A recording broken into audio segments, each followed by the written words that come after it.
bem-vindos à 7ª edição do Planetário Café, um bate-papo sobre assuntos diversos ligados à astronomia, planetários, educação e museus de ciências. Em cada edição, trazemos um convidado diferente, conversando com os astrônomos do planetário. Na edição de hoje, temos os astrônomos Naelton Araújo, Paulo César Pereira, Jorge Marcelino e eu, Flávia Pedrosa. Nosso convidado de hoje é o astrônomo Fernando Vieira, que vai conversar conosco sobre os 50 anos do Planetário do Rio. Fernando Vieira é astrônomo formado pela UFRJ em 1982. Entrou no planetário em julho de 1982, mesmo ano, como ajudante de astrônomo, passando para astrônomo em 1983. Gerente da Fundação Planetário entre 1993 e 2008. Foi também diretor de astronomia entre 2008 e 2017. Aposentou-se em 2019. Na Associação Brasileira de Planetários, ocupou o cargo de diretor técnico científico na gestão de 2001 e 2002 e depois na gestão de 2003 e 2004. Presidiu também a ABP entre 2005 e 2006. Fernando, você trabalhou, então, durante 37 anos no planetário, foi isso mesmo? Bom, é um prazer estar aqui com vocês, trocando ideias, divulgando a astronomia, ciências em geral. Infelizmente, estamos num momento de crise na saúde, né? Pandemia, coronavírus, e eu acho que o trabalho que vocês estão fazendo é fundamental, porque as pessoas, pelo menos, deveriam estar em casa e muitos, né, querem ter um link com a ciência, e essa é uma oportunidade muito importante. Parabéns a toda a equipe. Bem, eu trabalhei, na verdade, por quase 40 anos, porque eu ingressei, na verdade, em 1980, mas não como astrônomo. Eu, o Cláudio Bastos Pereira e o Domingos Bugarelli fomos contratados para um serviço temporário para fazermos observação pública, montar telescópio, que na época o telescópio era muito grande, muito pesado, então assim não dava para você chegar a ligar, então tinha que carregar, enfim. E era justamente para a comemoração dos 10 anos do planetário. Então nós trabalhamos entre 80 e 81, acho que metade de um ano e metade do outro, e demorou muito para a gente ser efetivamente contratado como ajudante de astrônomo. Eu, Cláudio, como ajudante de astrônomo, e o Domingos como astrônomo, que foi em 82, como você citou. Tá certo. Então, tem mais tempo ainda do que eu achei, né? E, então, Fernando, eu queria começar pedindo para você explicar para quem está nos assistindo o que é um planetário. Acho que nem todo mundo teve a oportunidade, né, de visitar o planetário.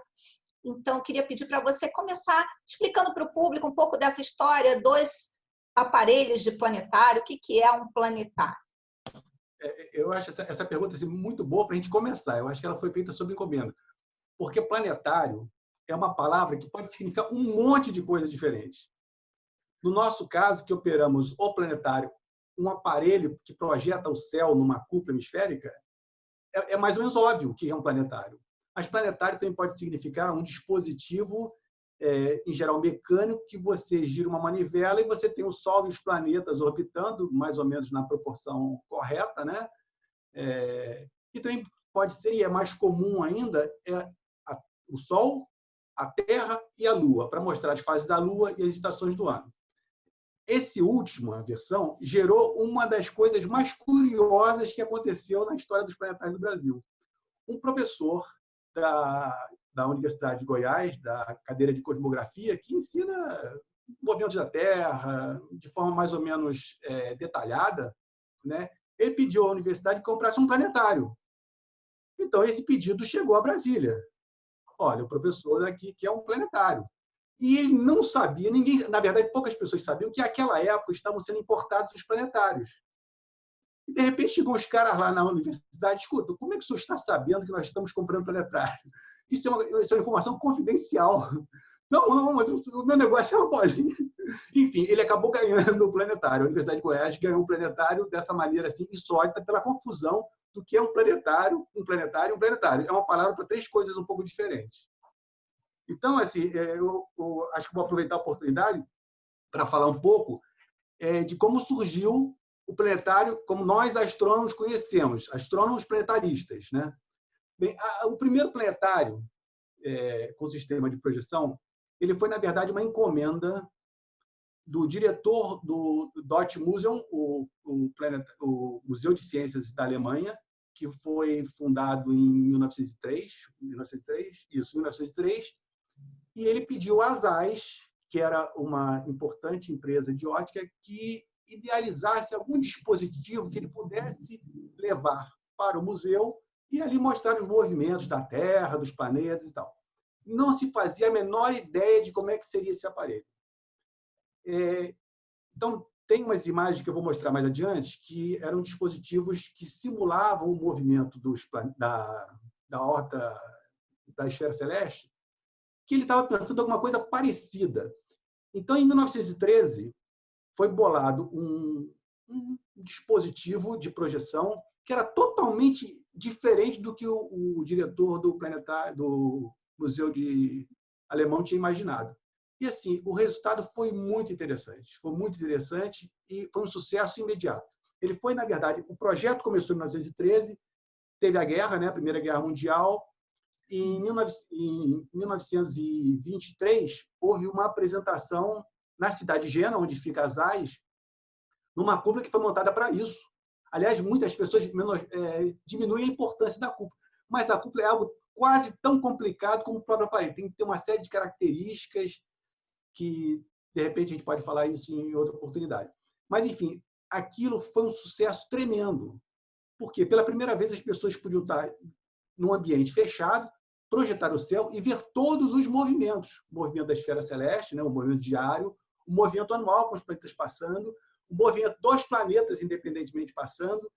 E, assim, foi algo absolutamente fundamental. O planetário, de 1920, ele teve essa apresentação na cidade de Jena, na sede da ZEISS, e depois, no final do ano, ele foi transferido para o Museu Alemão. E sucesso enorme. E a ZEISS, poxa, eu estava pensando em fazer um protótipo de uma coisa, e o negócio fez tanto sucesso que ela começou a produzir planetários cada vez mais sofisticados. O primeiro planetário, ele tinha só uma esfera, ele foi ajustado para a altitude lá da Viena ou de Munique, não sei, e para 48 graus positivos. Então, ela mostrava todo o hemisfério norte celeste e um pouco do hemisfério sul celeste, mas não tinha toda a esfera celeste. O modelo seguinte, que ainda é antes da Segunda Guerra, ele já tinha um sistema tradicional de Altair, como nós conhecemos o Space Master.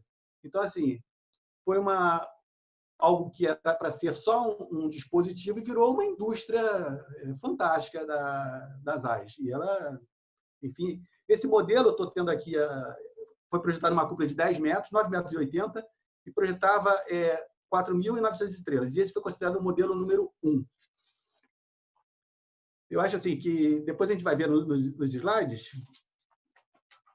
Aliás, Jorge, se você puder mostrar os slides, eu acho que a gente pode...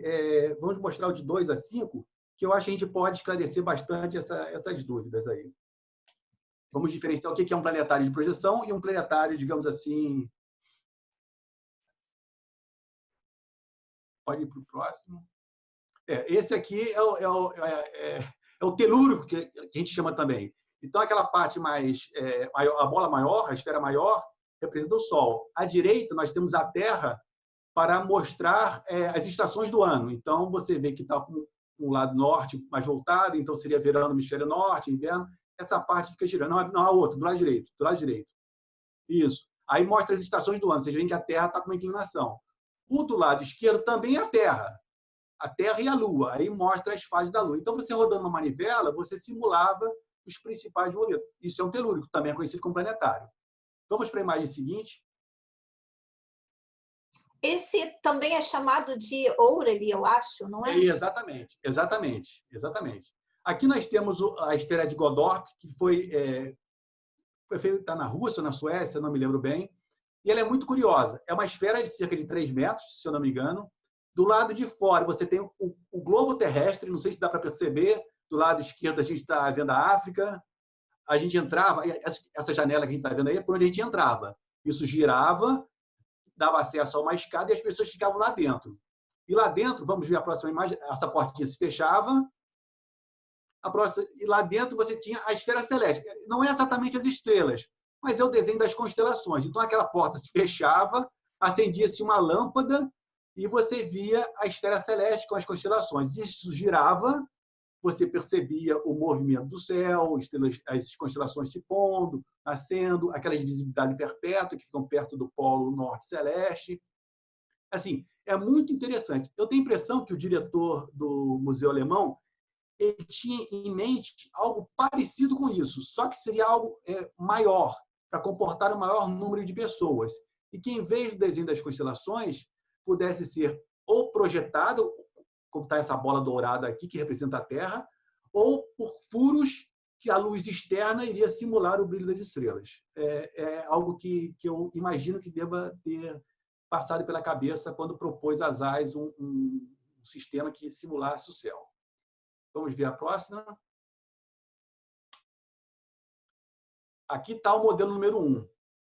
E, assim, qualquer pessoa de planetário consegue identificar fácil os elementos, né? A parte de cima, nós temos nesses cones, na ponta dos cones, digamos assim, temos as lentes, e ali dentro de cada uma desses cones tinha uma placa de cobre com microperfurações. A luz de uma estrela que ficava central a essa esfera passava pelos furinhos e era projetado por meio de uma lente que ficava na ponta desses orifícios.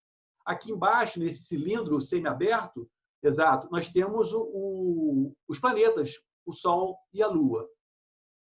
É um sistema assim, bem interessante. Ele era eletromecânico, tinha uma parte de manivela e tinha também alguns motores que faziam esse acionamento. Foi feito só a ZAIS fez só um desse aparelho, que está até hoje no Museu Alemão, na parte de exposição, quer dizer, ele não é demonstrativo, ele é museal, uma peça museal. Foi feito um na Holanda, mas que não foi feito pela ZAIS, foi um holandês que foi no Museu Alemão, achou fantástico, e ele fez isso para uso dele, e depois ele dispôs para uma escola, mas é uma réplica bastante fiel. Não sei se vocês conseguem ver do lado, assim, uma cinta preta, quase que envolvendo, aquilo é para impedir que a luz das estrelas chegasse, isso aí, exatamente, chegasse ao público, né? Hoje nós temos outro dispositivo que faz isso. É bem interessante esse modelo. Bem, eu acho que isso encerra essa parte de um pouquinho da história dos planetários, que é muito interessante também, muito interessante. Sem dúvida, Fernando. Então, agora eu vou passar a palavra ao Jorge, que vai te fazer uma pergunta. Olá, Fernando. Primeiramente, muito obrigado novamente pelo convite, né, de participar. Eu que agradeço a oportunidade de poder falar de um assunto que eu gosto muito, né? Mesmo nessas horas assim de aposentadoria, eu sempre que posso dou uma pesquisada. Vocês sabem que eu fiz trabalhei naquele projeto do acervo, digitalização de acervo do planetário, e assim tem muitas informações. A cada dia que eu abro aquilo tem uma coisa nova que conflita com outras informações. Então assim é um trabalho assim bem interessante você tentar compreender melhor a história, né? Encaixar lacunas, né? Preencher lacunas que até hoje na história da nossa instituição. Então, e já que você falou nisso, nas informações todas do planetário e coisas do tipo, eu sei que a história do planetário é maravilhosa, eu adoro também a história dele, mas acho que o público mesmo não conhece. Toda aquela história de como é que chegaram esses planetários aqui, que eu acho incrível a história. Eu não vou adiantar nada, vou deixar que você conte, porque é uma história tão incrível. Como é que aconteceu isso aqui? Tá? Então, por favor, conta pra gente um pouco da história do Planetário do Rio, né, que é onde nós trabalhamos. Realmente é uma história assim, muito curiosa. Tem esse caso de Goiânia também, que foi bizarro demais. O cara queria um telúrio e recebia um planetário, cara. É muito, muito curioso. Bem, a história do planetário, assim, os primeiras iniciativas de vamos ter um planetário na nossa cidade ou no nosso estado, data de 62. O planetário, o Rio de Janeiro, né, na verdade, ele foi estado entre 1960 e 75. Na verdade, era o estado da Guanabara, que compreendia praticamente a cidade do Rio de Janeiro de hoje, né? Era um microestado, né? Não é à toa que houve a fusão, porque era uma bizarrice total, né? Um estado que você vai de carro em 1 hora, cruza de carro em 1 hora. Então, o governador na época, que era o Carlos Lacerda, ele deu assim um pontapé inicial que foi assim: ele está fazendo uma reforma na UEG, que é hoje a UERJ, a Universidade do Estado do Rio de Janeiro, antes Universidade do Estado da Guanabara. E nessa reforma, ele propôs que o Estado tivesse um museu de ciências com planetário incluso nessa instituição. Mas, assim, a iniciativa parou aí, porque o Carlos Lacerda, vocês sabem, ele era muito envolvido com o movimento militar, com a derrubada do João Goulart e tal, e teve o golpe de 64 e a coisa parou de vez, embora o Carlos Lacerda continuasse como governador até 65. E o governador seguinte foi Negrão de Lima, que ele, não sei se vasculhando o que o anterior tinha feito, ou por iniciativa própria, ele gostou da ideia do planetário. Ele, poxa, acho que o nosso Estado merece realmente um planetário. Ele chegou a reservar, a adquirir, melhor seria a palavra, um terreno onde hoje é a Catedral Metropolitana, ali na Avenida Chile. Olha, aqui a gente vai montar um planetário. Em 68, já teve umas iniciativas um pouco mais avançadas e realmente o que definiu mesmo pelo planetário foi a posse do secretário de Ciência e Tecnologia, Arnaldo Nisquier, que já no discurso dele de posse, ele falou: eu me comprometo a trazer um planetário para o Rio de Janeiro, ou para Guanabara, né? E ele era muito empenhado nisso. E, de fato, no mesmo ano, 1968, assim, poucos dias ou meses depois da posse dele, ele ficou sabendo que havia um convênio entre o MEC e o leste europeu, basicamente a Alemanha Oriental, RDA, e a Hungria, que nesse pacote haviam vários planetários. Eram 10 planetários. E o Rio de Janeiro, ou Guanabara, não seria contemplado. Ele se movimentou politicamente, teve uma reunião com o representante do Ministério da Educação, e ele, olha, não dá para ser assim, vamos lá e tal. E ele conseguiu que um planetário que estava vindo da Alemanha, eu não sei se era apenas um planetário, mas tinha um planetário que estava vindo num navio que ia para o Rio Grande do Sul.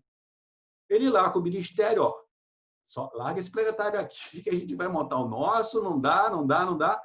Enfim, ele conseguiu. Esse planetário, eu não sei se era para a Universidade Federal do Rio Grande do Sul ou se para a Universidade Federal de Santa Maria. Mas, de qualquer maneira, no final das contas, tanto as duas instituições receberam cada um planetário. Então, assim, não houve perda nenhuma, né? Esse planetário ele custou $253 mil. Ele foi desembarcado em outubro de 69, o aparelho. E a cúpula veio só em janeiro de 70. É interessante que o planetário da Guanabara, o nosso, o Master, foi o único dos que vieram com cúpula externa de cobre. O nosso é o único. E, bom, o aparelho está aqui. E agora, esse aparelho, tanto o aparelho planetário como a cúpula ficaram alojadas no Maracanãzinho, enquanto não se tinha um prédio. Na verdade, não se tinha nenhum lugar, né? E o Nisquier teve que conseguir, junto ao governador, uma quantia assim, muito grande. Bom, planetários são de graça, mas e a construção? A construção ficava a cargo das instituições, basicamente universidades. Ele conseguiu lá, junto ao governador, 1.700.000 cruzeiros novos, para que fosse implementado. E aí tem outra coisa assim, muito interessante, que foi aonde a gente vai montar esse planetário. Bom, planetário é uma coisa interessante, todo mundo vai querer vir, então tem que ser um lugar de fácil acesso. Então, assim, vou enumerar as possibilidades.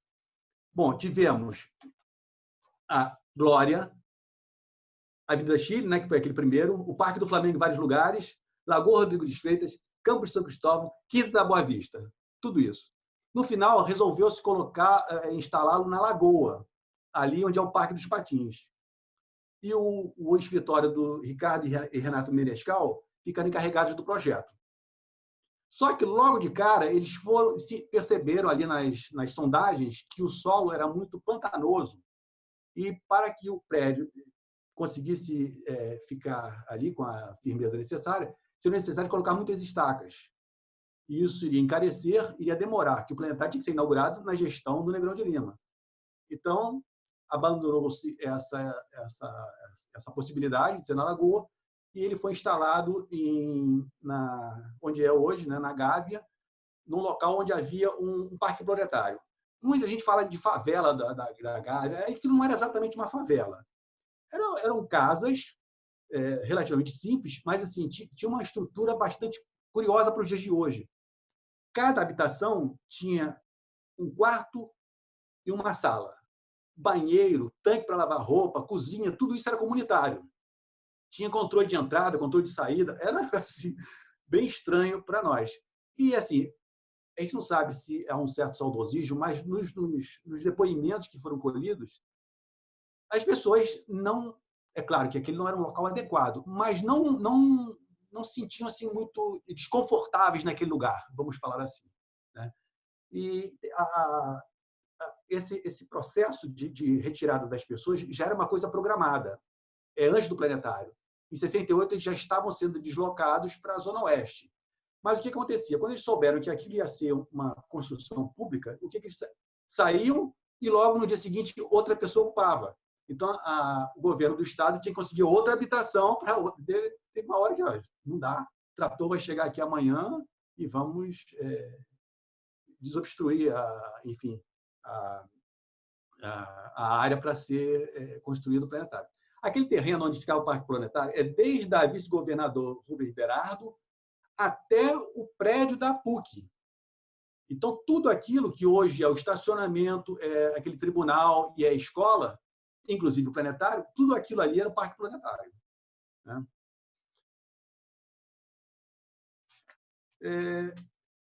Deixa eu ver aqui, que eu acho que seria interessante a gente falar um pouco do acordo com o MEC com a República Democrática Alemã.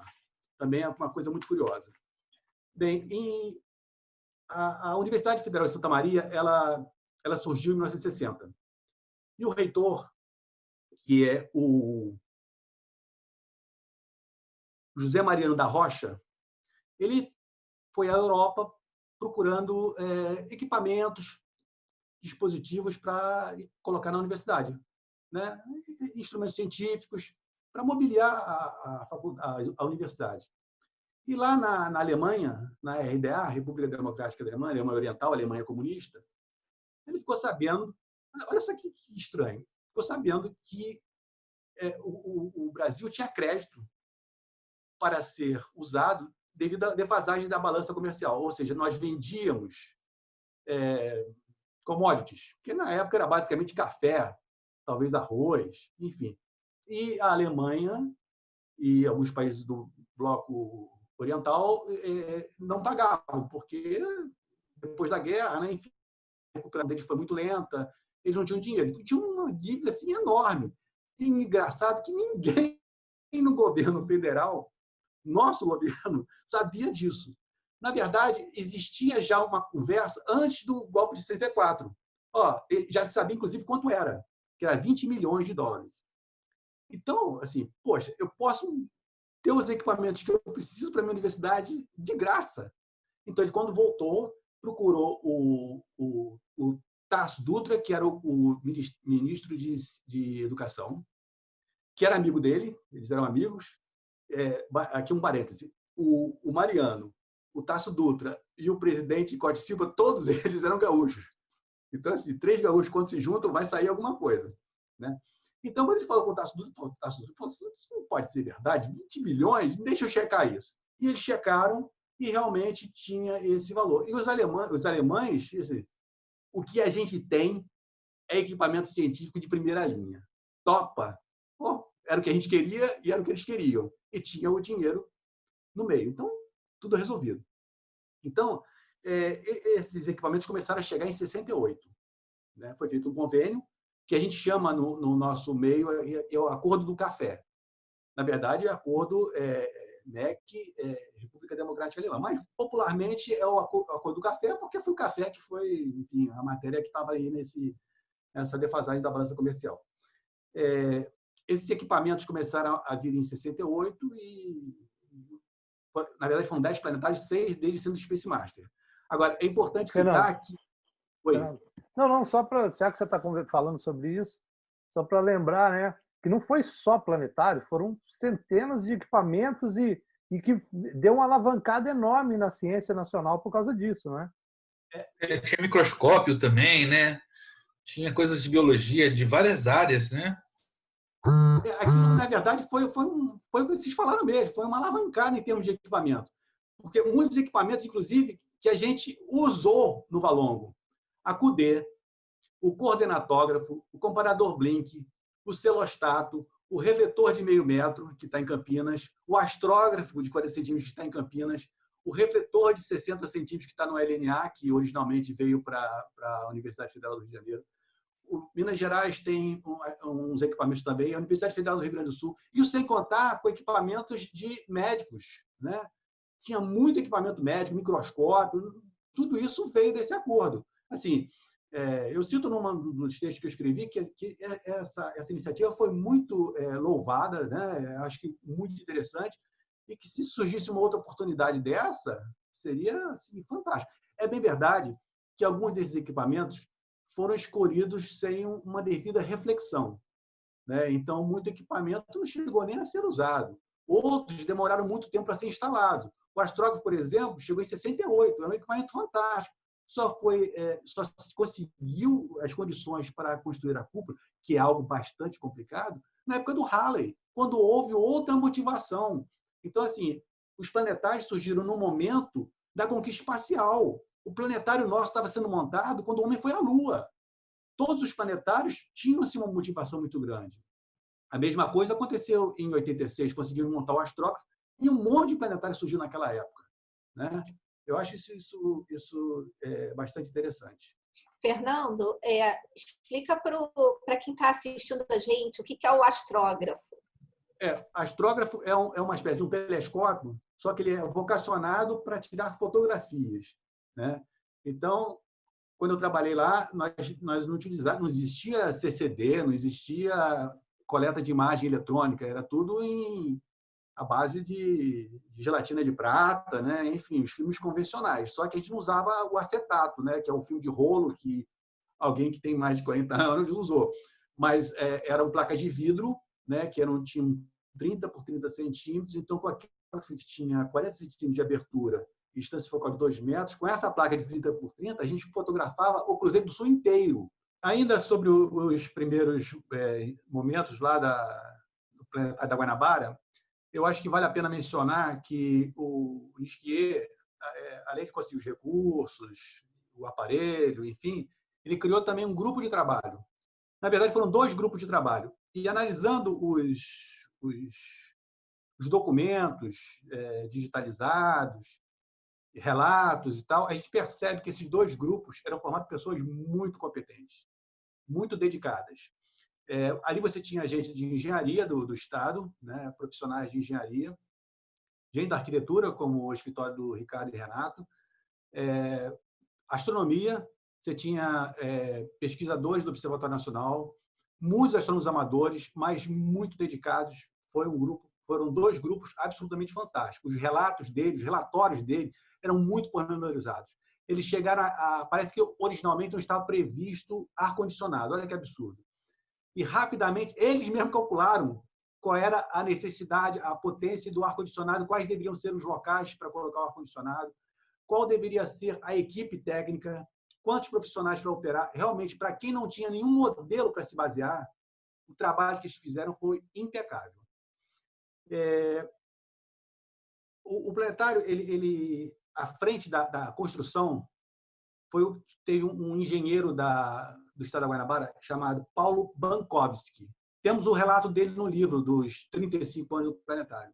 Foi uma pessoa muito dedicada e houve algumas passagens insólitas que ele realmente, rapidamente, resolveu.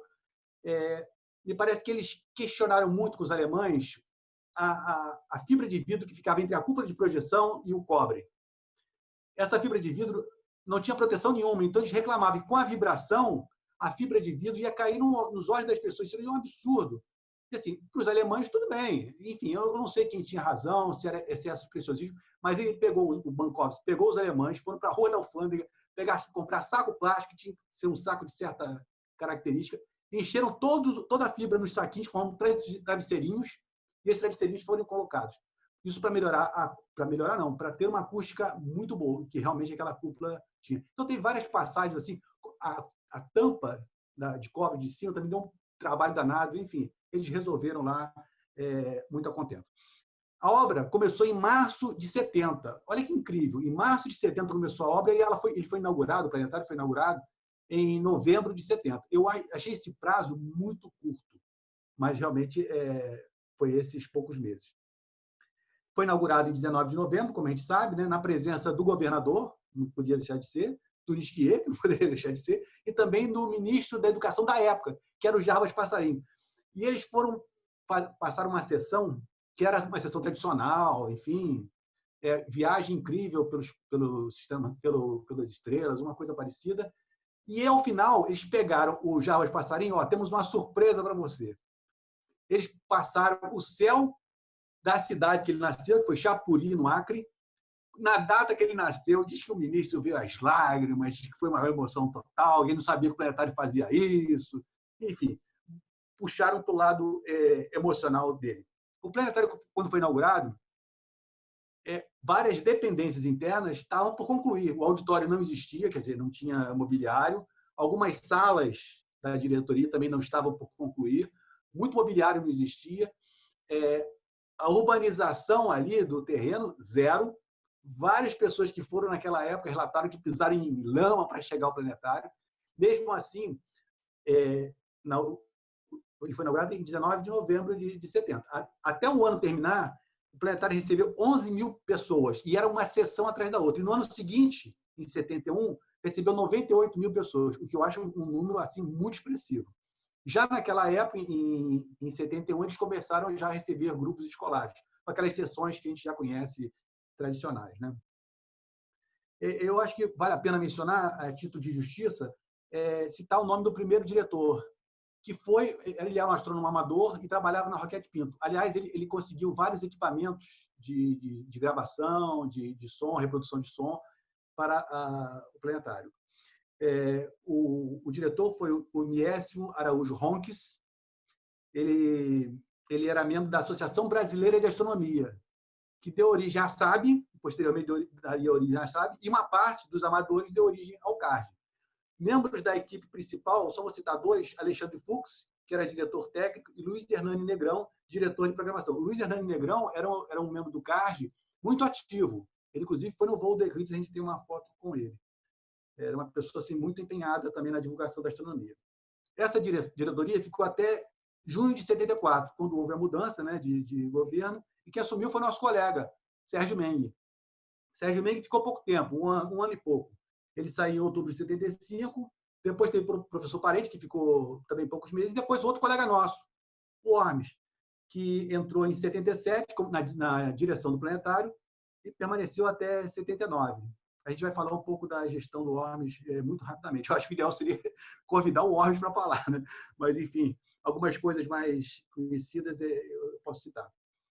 Naquela época, além das sessões de planetário, tinha uma atividade anual chamada Semana de Astronomia, que era uma atividade muito grande, tinha muito público, tinha sessões de planetário, naturalmente, tinha exposições, tinha palestras, tinha observação do céu. Enfim, era um evento que durava uma semana e era muito popular. Um breve parêntese aqui, antes da gente encerrar esse bloco, a gente vai projetar alguns slides daqui a pouco, mas é interessante constatar que entre 1970 e 1992, quando surgiu a Fundação, que começou a sua existência na prática em 1º de janeiro de 93, nesses, digamos, 12 anos, o planetário teve 12 diretores. 12 diretores, o que dá uma média de menos de 2 anos para cada diretor. Ou seja, que projeto, que melhoria, o que você consegue fazer em 2 anos? Nada. Então, assim, esse começo de direção, quando havia um rodízio muito grande, e às vezes por motivo político, trocava um, trocava outro, esse é bom nisso, é bom naquilo, então não dava para fazer muita coisa. E isso foi um dos motivos por qual a gente veio a transformar a diretoria do planetário como uma fundação. Esse foi o primeiro esse foi o primeiro projeto do planetário. Ele não foi feito pelos irmãos Menescal, foi feito por um arquiteto da prefeitura, e ele ficaria ali mais ou menos na Marina da Glória, no aterro do Flamengo. A gente vê ali essa curva, dá para o mar, digamos assim, né? Era um desenho bastante bonito, né? Um prédio aparentemente grande, né? Se a gente imaginar que a cúpula tem 12,5 metros, enfim, era uma cúpula, um prédio muito bonito, né? Mas não foi esse que foi o adotado. Vamos para o seguinte. Esse foi o projeto dos irmãos Menescal. Vocês, naturalmente, devem ter percebido que tem alguma coisa errada com essa foto. O Cristo Redentor está do lado errado, né? E tem um cidadão ali do lado com uma vara de pesca, né? Pescando alguma coisa. E assim, ele está todo errado, né? A configuração. Esse foi o projeto original que seria para ser instalado na Lagoa, na altura do Parque dos Patins ali. O desenho é o mesmo, o projeto é o mesmo, só que ele foi, devido às dificuldades lá demonstradas pelas sondagens, né? Ele não pôde ser construído ali. E eu achei até bom que ele não ficasse na Lagoa. Vamos para o outro. Aqui é já a demolição do Parque Proletário. Lá em cima temos o prédio da PUC, né? Nessa área aí do Parque Proletário tinha uma igreja, tinha alguns eventos alguns locais de prática bem comunal mesmo. Nessa época, a Gávea estava ainda com várias atividades industriais. Antes, em 1930, 40, a Gávea tinha muita indústria de tecelagem. E muitos desses funcionários do Parque Planetário eram originalmente trabalhadores dessas indústrias. Depois, ali perto do Planetário, surgiram laboratórios, o Moura Brasil, o Berck, que é onde fica aquele esqueleto ali do lado não sei se ainda é esqueleto, do Gávea Trade Center, né? Ali era um laboratório muito grande, tinha Coca-Cola também. Começava a ter transformado em basicamente residencial, como é hoje. Podemos seguir. Aqui, ele já na fase já de operação, a gente vê várias terraplanagens lá ao fundo, né? Aqui à direita, aquele prédio era do laboratório, acho que era o Moura Brasil. Pode seguir. O endereço dele era Marquês de São Vicente, embora ele ficasse de frente para a Leonel Franca, que não tinha retorno, ali era o ponto final da Leonel Franca. Aqui o prédio também recém-concluído, a gente vê a cúpula de cobre já, quando ela está nova, né, ela fica bem resplandecente. Foi o único Space Master que veio com cúpula externa, né? E aí, ali algumas construções ainda remanescentes do Parque Proletário. Acho que tem mais uma só. Aqui o Space Master, né, a joia da coroa, trabalhou bastante por 40 anos, né? Era um equipamento fantástico. Esse Space Master, ele reproduzia o céu com muita fidelidade. Ele tinha um movimento de precessão. Foi o primeiro modelo de planetário a ser programável. Você podia usar uma fita perfurada, né? Você ia mostrando os eventos no céu, programando ali manualmente. Ele ia registrando na fita perfurada e quando você queria, eu nunca vi isso funcionar. Quando eu cheguei, já estava fora de uso. Pode seguir. Aqui no atendimento escolar, né, o tradicional, né, a criançada lá, perguntando muito. Tinha capacidade de 140 lugares, aproximadamente. Pode seguir. E aqui o planetário, quando eu vim para o planetário, era mais ou menos essa a disposição. Já tinha uma urbanização, tinha pedras portuguesas que envolviam o prédio, não tinha cerca, né? Aquilo era uma praça que circulava, os estudantes da PUC passavam aí por dentro para ir para a PUC. Né? Originalmente, essa área seria para construir um conjunto habitacional, como é o Minhocão, só que em vez de ser em curva, ia ser blocos de apartamento para popular, né? Mas não deu certo. Acho que acabou essa área, essa parte agora. Qual é a próxima? Próximo inquisitor. Agora é a vez do Paulo.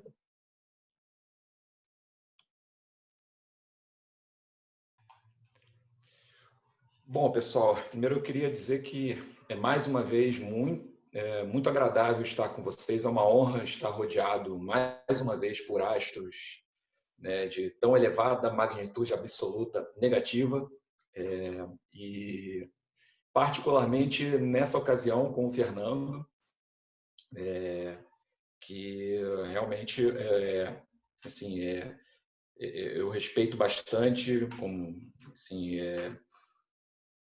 quando eu cheguei ao planetário, eu vim direto da academia para o planetário, assim como a maioria dos astrônomos lá que estão hoje no planetário, né? E a minha experiência com divulgação científica era tendendo a zero, né? É quase igual ao movimento próprio que nós temos hoje em dia em função da pandemia, né? A gente praticamente não sai de casa. Inclusive, eu não planejava trabalhar com divulgação científica, não planejava trabalhar no planetário, né? Assim, meu caminho era o caminho da ciência dita bruta, não sei o que isso significa, né? Então, o Fernando, ele, assim como o Domingos Bulgarelli, eles dois foram muito importantes assim para mim pessoalmente na minha introdução a esse mundo da divulgação científica com ênfase em astronomia, né? E aí eu gostaria de saber se na tua chegada, Fernando, assim como eu tive uma espécie de tutoria, né, um tutor, né, na sua figura e do Domingos, se quando você chegou ao planetário, você teve também alguma figura que fez tipo esse papel, né, de tutor, mentor, alguma coisa nesse sentido. Bom, antes de responder, não é exatamente correto você dizer que veio para o planetário sem ter uma experiência de divulgação. Me lembro muito bem que, enquanto você estava na graduação, recém-formado, ou uma coisa assim, você ia ao planetário pegar uma coleções de slide para você apresentar lá no Nordeste, no Norte. Então, assim, corrigindo aqui os dados para melhor ficar claro que você não era exatamente cru. Bem, quando eu entrei no planetário, eu confesso que a minha situação também era parecida com a sua. Eu não imaginava que iria ficar no planetário por muito tempo. Eu estava, na verdade, aguardando para fazer prova de mestrado. Eu já estava fazendo mestrado no Valongo, né? E, por uma série de circunstâncias, acabei me definindo para a divulgação. Mas meu começo assim não foi aquele empolgadaço com a divulgação, não havia isso. Isso foi com o tempo que você vai, enfim, tendo gosto e, enfim, curtindo cada vez mais. Eu, o Cláudio Domingos, éramos, quando a gente chegou em 82, a gente pegou o planetário numa situação bastante peculiar. Porque o Ormes não estava, ele estava na sede da Secretaria Municipal de Educação, estava o Edgar e havia um outro astrônomo chamado Ayrton que ele estava saindo. Ele ficou, nós convivemos com ele apenas um mês. Ele estava indo para o planetário de Brasília, onde está até agora, até hoje. Então, assim, nosso aprendizado era basicamente como operar o planetário. Então, quem fez isso assim, mais constantemente foi o Edgar.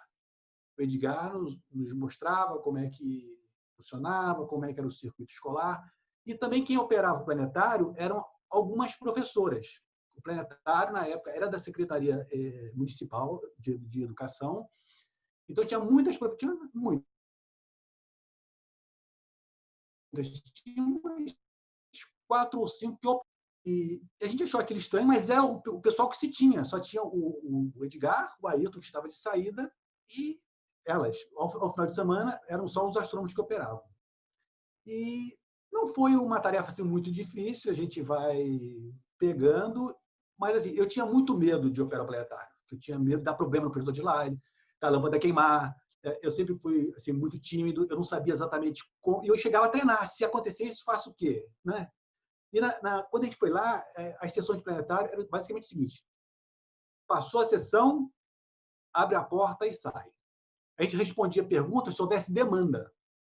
Nós não tínhamos uma postura naquela época proativa de chegar no meio, fazer um complemento. Isso surgiu com a nossa chegada. Eu mesmo cheguei para todo mundo. Os caras vieram lá de longe. Não era legal a gente fazer um complemento, falar que a Lua hoje vai estar assim, que o Cruzeiro do Sul vai estar assado. E realmente isso vamos combinar, isso também não é nenhuma coisa do outro mundo. Isso é mais ou menos o que se esperaria. Mas não tinha isso, porque o número de escolas era muito rápido. E assim, às vezes quem estava operando o planetário não sabia nada de astronomia. Quando a gente passou a ter só astrônomos passando na sessão, isso surgiu naturalmente. Né? E aí realmente é que eu acho que a gente se sente melhor. Pelo menos eu falo por mim. Quando você responde perguntas para a galera, você percebe se sua sessão cumpriu o objetivo, se sua sessão não cumpriu o objetivo, se as crianças ou os jovens foram preparados para aquilo ou não foram, enfim. E a gente fazia observação telescópio também, que não havia. Teve aquele período entre 80 e 82, que a gente era contratado só para fazer isso, mas uma vez que a gente foi para lá, a gente fazia observação, como é hoje, enfim, toda quarta-feira. Mas no começo a gente teve a tutoria basicamente do Edgar. Né? Assim, o começo eu não posso dizer que foi um começo assim difícil. Quando a gente chegou, o planetário, isso é muito interessante, ele tinha muita gente, mas tinha muito funcionário. Eu acho que tinha gente que não preferia não trabalhar em escola, preferia trabalhar no local que era ali na Zona Sul, para quem morasse ali perto, do que dar aula lá em Santa Cruz ou coisa parecida. Que, vamos combinar, também é razoável se pensar assim. Se a estrutura permitia isso, então quem podia vinha. Então era comum você ter uma mesa que era compartilhada por 3 pessoas. Uma do turno da manhã, uma do turno da tarde e, eventualmente, uma do turno da noite. A gente não, a gente fazia 8 horas. Então, a gente tinha uma mesa que era compartilhada por 3 pessoas. Eu, Domingos e o Cláudio Baixo Pereira. Cada um tinha uma gaveta. Eu lembro que a minha gaveta era de cima. E assim, o Edgar ficava onde é hoje o núcleo de produção digital, né? Ali daquela sala. O Edgar ficava ali, porque ele era assim, quando surgiu um problema, ele que conseguia colocar o planetário em funcionamento. E nessa época, o Edgar fazia muitos programas. Eram programas que faziam um sucesso muito grande com a garotada. Mas, assim, em termos de funcionário, provavelmente tinha mais funcionário do que tem hoje. Tinha 57 funcionários. Na parte de arte, que fazia programa, eram 4 pessoas. Na recepção, era, sei lá, 12 pessoas. No atendimento telefônico para marcar a escola, eram 5 pessoas. Era um número muito grande de pessoas. Mas é isso, o começo não foi difícil. Eu me lembro que quando eu cheguei, eu peguei ainda essa fase de compartilhamento de mesas e eu tinha exatamente uma gaveta. Eu não me lembro se era a sua mesa, assim, mas eu me lembro que eu tinha uma gaveta. Eu me lembro dessa época também, Paulo. Você dividia com o Domingos, eu dividia com o Fernando e com o Alexandre na época. A mesa. Só tinha uma mesa que... Só uma interrupção. Nessa época, a gente já tinha a diretoria de astronomia, que surgiu em 86, 87. Porque antes a gente era simplesmente funcionário do planetário, não pertencíamos a nenhum grupo específico, nenhuma divisão específica. Então, quando surgiu a diretoria de astronomia, a gente passou a ter uma sala. E aí, realmente, pôde receber os astrônomos concursados e tal. Mas antes, a gente ficava na biblioteca, era uma mesa da biblioteca.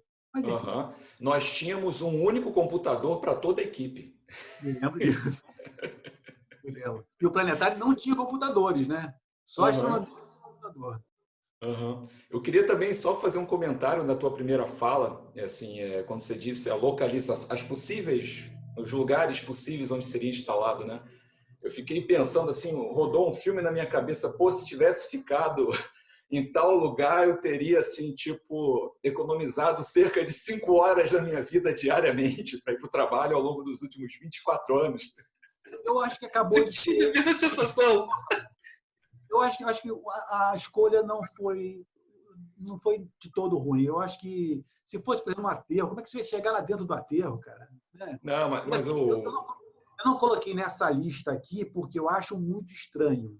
Não coloquei na lista dos locais selecionados.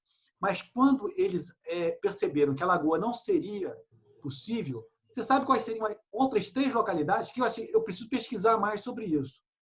O Morro do Pasmado, Rocinha e Vidigal. Eu não sei por que isso, cara. Será que eles acham que tinha que ser num lugar alto? Não tem sentido isso. Ah, por causa da observação. A pessoa pensava que confunde muito. É, provável. Tanto é que eu nem coloquei aqui, porque eu acho que isso é uma coisa sem sentido nenhum. Enfim. Mas Eu, pessoalmente, adoraria que fosse no centro do Rio. Para mim seria ótimo. Pois é, se fosse a Avenida Chile, né, Naelton? Pô, eu chegava lá no ponto de final do meu ônibus. Hoje 2h30 para chegar no planetário.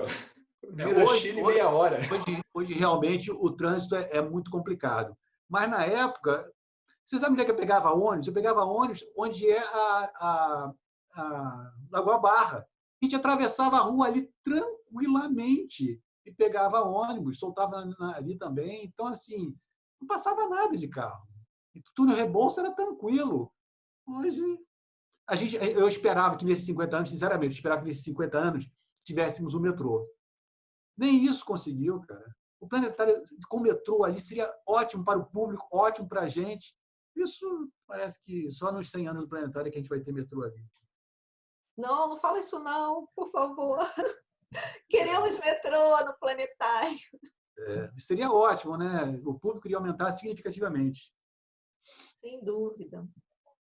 Fernando, um evento que marcou muito a minha vida lá no planetário, e nessa época eu nem era ainda do quadro como astrônoma, eu era estagiária ainda, foi a ampliação do Museu do Universo e a nova cúpula do planetário, em 1998. Então, eu queria que você falasse um pouquinho sobre isso também, que é uma etapa muito importante na história do planetário. Na história recente. E eu não esqueço que você, Flávia, foi a última pessoa comigo que passou sessão na Galileu e a seguinte seria já na Carl Sagan. Exatamente. Causais. Bem, na verdade, quando o planetário se tornou fundação, o Ormes, que sempre foi assim tinha muita iniciativa, ele começou a bolar assim, uns projetos, às vezes discutido com a gente, às vezes não, e colocava embaixo do braço, e assim, a hora que tinha oportunidade, ele, tem esse projeto aqui. E eram vários projetos. E um deles era o de modernizar o planetário. Então, assim, o museu, ele sempre esteve na história do planetário.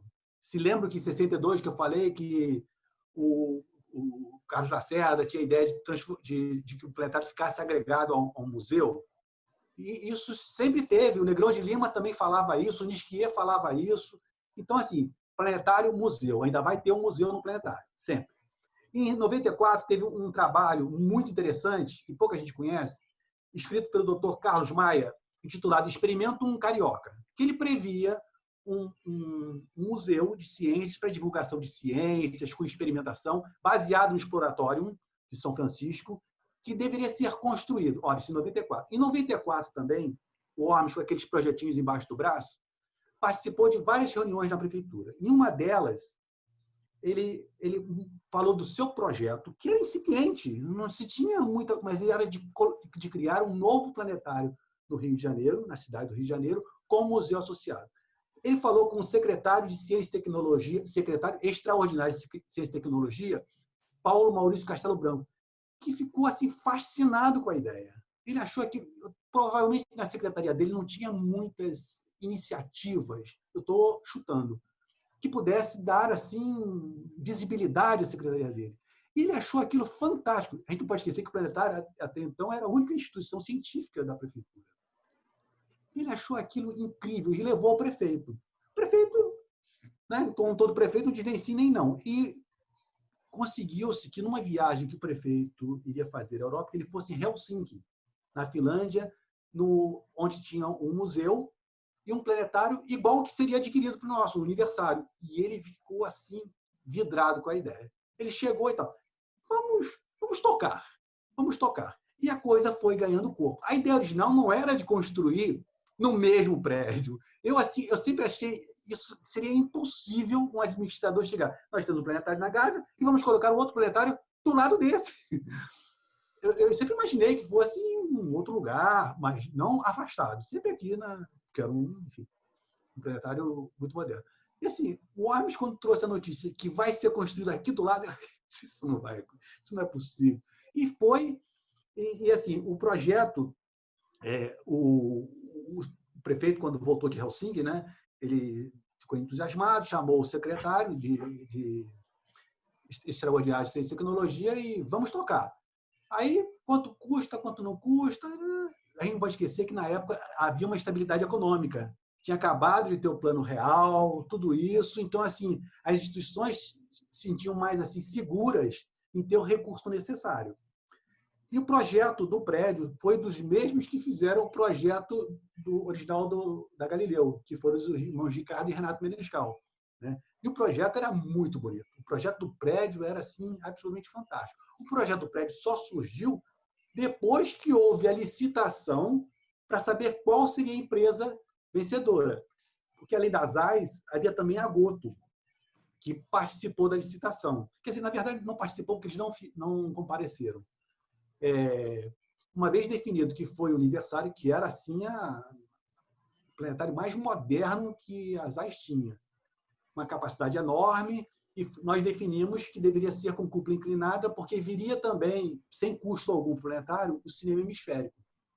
E a gente resolveu, não vamos botar inclinada a cúpula, e vamos utilizar também o cinema hemisférico, e além do mais, a gente já tinha a cúpula concêntrica, que era a Galileu, vamos experimentar para ver como é que funciona, e tivemos, então, o projetor universário.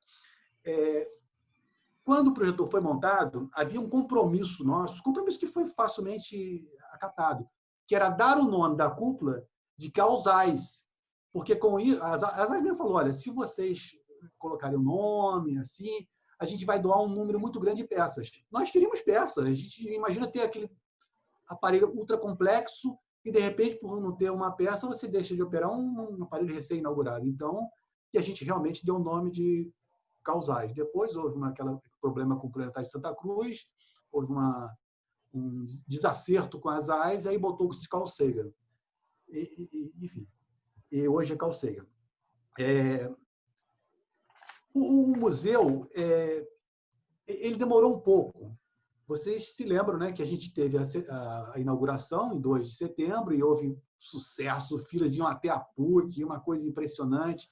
A gente tinha sessões de cinema hemisférico e, assim, eu achava que o cinema hemisférico ia ser um sucesso, sinceramente. E, assim, qual não foi a minha decepção? Que o cinema hemisférico, zero. No mínimo, o que acontecia era uma indiferença das pessoas. Quando não, porque, assim, os filmes, os títulos eram sempre enlatados. A gente não produz filmes no Brasil. Então, não sei se lembra, Grand Canyon, Niágara, enfim, essas coisas que o homem viaja até o espaço. Isso realmente não teve sucesso. Quando chegava a Luz das Estrelas, aí você ouvia, uau, uau. No cinema hemisférico, zero. Passava-se para o cinema, as constelações das estrelas. Era uma coisa assim fantástica. Tanto é que a gente logo deixou de passar a sessão no cinema hemisférico, mas também não tivemos custo nenhum. Aquilo foi um brinde, digamos assim, talvez um presente grego que a ZAIS mandou junto com o equipamento. O sistema, as exposições, elas demoraram um pouco. É um processo bem complexo. Tivemos 3 grupos de trabalho.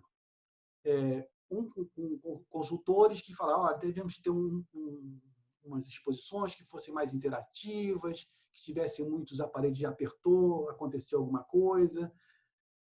Enfim, tivemos essa etapa inicial que não tinha assim, um detalhamento muito grande do que iria constar. Depois tivemos um recurso do CNPq para criar um outro grupo de trabalho, que aí sim houve um detalhamento maior de cada experimento, detalhamento mesmo, como é que ele funciona por dentro, quais são as engrenagens, qual é o computador, o que o aplicativo faz. Esse grupo trabalhou com equipes muito diversas, programador visual, engenheiro, nós que fizemos a consultoria gratuita, né, por sermos funcionários, vocês mesmos participaram disso. Esse projeto, a gente levou a Viter, que é a empresa financiadora, que gostou muito do projeto, mas que exigia o aval de consultores externos. Vieram 3 consultores externos de museus americanos, que realmente gostaram, fizeram algumas sugestões de alteração, e uma vez aprovado, a Viter, vamos financiar. Esse financiamento foi da ordem de 7 milhões, a Viter deu 70% e a prefeitura deu outros 70%. E o museu foi realmente implementado, montado com o Gilson, nosso colega Gilson Vieira, que em 2005 tivemos lá os 56 experimentos. Muitos foram modificados em relação ao projeto original, outros foram acrescentados. E aquele projeto foi alterado, já quando eu já estava saindo do planetário, né, em 2017, que houve uma reforma bastante significativa da parte do museu propriamente dito, não da Nave Escola, até onde eu sei, né? E que os experimentos exigiam muito, o público mexia muito, as crianças mexiam muito, e havia muita degradação dos equipamentos, o que é normal. Se degradou porque foi usado, né? Enfim, e o museu é esse sucesso que tem até hoje. Eu acho que, vendo hoje, assim, eu acho que o circuito não é favorável. A geometria da cúpula do prédio não facilita entrar por um grupo, por um caminho e sair por outro. Muitas vezes, os grupos escolares se cruzam, o que não é bom. Há muita algazarra, perde-se a concentração. Às vezes você não está ali dentro do tumulto, mas perde-se a concentração que estava ali no experimento. Mas assim, eu falo isso, mas assim, não vejo se seria possível fazer diferente, né? Eu acho que, em linhas muito gerais, isso resume o que eu poderia falar do aniversário do museu. Agora a gente vai mostrar umas imagens da ampliação do nosso espaço. Eu não posso deixar de mencionar algumas pessoas. Eu estou deixando de citar assim, pessoas importantíssimas dessa fase, que teve muita gente participando, mas eu não posso deixar de citar o Grupo Tarefa, que teve a coordenação executiva do Ormes Durval Rossi, que era diretor de astronomia na época, da Cecília Nader Castro, que era do IPAM, foi muito ativa, da presidente planetária na época, Graça Salgado. Eles foram assim, importantíssimos para que as coisas andassem com a agilidade necessária. Também não posso deixar de mencionar a Carmen Barra, que foi também presidente do Planetário, já teve uma participação muito importante no convênio com a Viter e na implementação dos museus, da Nave Escola e do museu. Aqui temos uma fase da construção, né, já a cúpula já concluída, praticamente concluída. E aqui temos um andame ainda montando. Essa cúpula sempre foi problemática. Isso é algo que temos que resolver logo, né? Enfim, podemos seguir.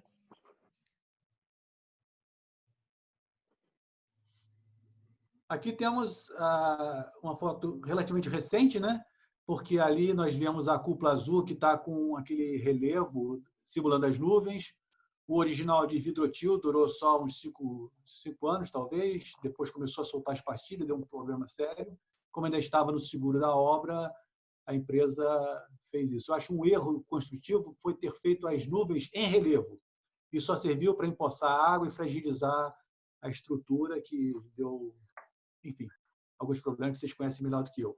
Aqui no primeiro plano está o planetário Galileu, né? Com a cúpula Galileu. E essa estrutura assim, simulando raio de sol, que eu acho assim muito bonita. Aqui, o planetário Galileu, quando foi inaugurado, nós tínhamos um estacionamento muito pequeno, que é esse que ainda está aqui sendo visto. Os ônibus ficavam nessa pista aqui, da rua mesmo. E na época, o trânsito para PUC era bem limitado, né? Não tinha tantos carros como hoje, então dava para comportar ali os ônibus das crianças que vinham ao planetário. Com a conclusão do novo espaço, do museu, a gente teve um estacionamento para quase 10 ônibus, o que ajudou assim muitíssimo, né? O conforto ficou bem maior, né? Não tinha aquela correria, sai um ônibus porque vai chegar outro. Isso foi bem melhor. Podemos seguir o outro. Aqui, algo que vocês estão mais familiarizados do que eu, né? O público assistindo, não sei exatamente o quê, né? E ali o planetário. O planetário, ele, além do aniversário, não, o projetor propriamente dito, tínhamos 3 projetores de vídeo, que na época era assim, era o supra-sumo da tecnologia, né? Ainda de 3 tubos, como estamos vendo aí, sendo um deles móvel, um grandão lá que ficava lá atrás, a gente chamava de barcão.